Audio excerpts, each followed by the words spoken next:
మళ్ళీ అయితే మాలిని వాళ్ళ ఇంటికి వచ్చి ఇలా మాట్లాడుతూ ఉంటుంది. అక్క, నేను నీకు నా బిడ్డని ఇవ్వాలి అంటే నేను ఒక కండిషన్ పెడతాను. అలా అయితేనే నా బిడ్డను నీకు ఇస్తాను, లేకపోతే ఇవ్వను అనైతే అంటూ ఉంటుంది.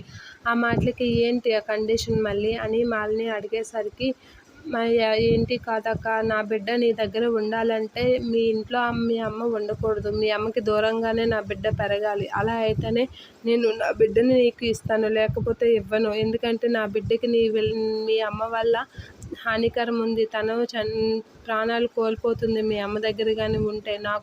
నేను మాత్రం మీ అమ్మ దగ్గర ఉంటే మాత్రం బిడ్డను ఇవ్వను అనైతే చెప్తూ ఉంటుంది. అలా మళ్ళీ చెప్పిన మాటలకి వసుంధర అయితే షాక్ అవుతూ ఉంటుంది. ఇక మళ్ళీ అలాగనేసరికి మాలిని, అరవింద్, శరత్ చంద్ర వీళ్ళందరూ అయితే ఒకసారిగా షాకే. మళ్ళీ కాస్త అలా చూస్తూ ఉంటారు. అవునక్క, నా బిడ్డకి మీ అమ్మ వల్ల ప్రమాదం పొంచి ఉంది. అందుకే నేను మీ అమ్మ ఉంటే బిడ్డను ఇవ్వను. మీ అమ్మకి మీరు దూరంగా ఉంటారో ఏం చేస్తారో అది మీ ఇష్టం. నేను మాత్రం మీ అమ్మ ఇంట్లో ఉన్నా, మీ అమ్మ దగ్గర నువ్వున్నా నా బిడ్డను నేను ఇవ్వను అనైతే కళాకంటిగా చెప్పేస్తూ ఉంటుంది. అలా చెప్పగానే శరత్ చంద్ర, అరవింద్ షాకే.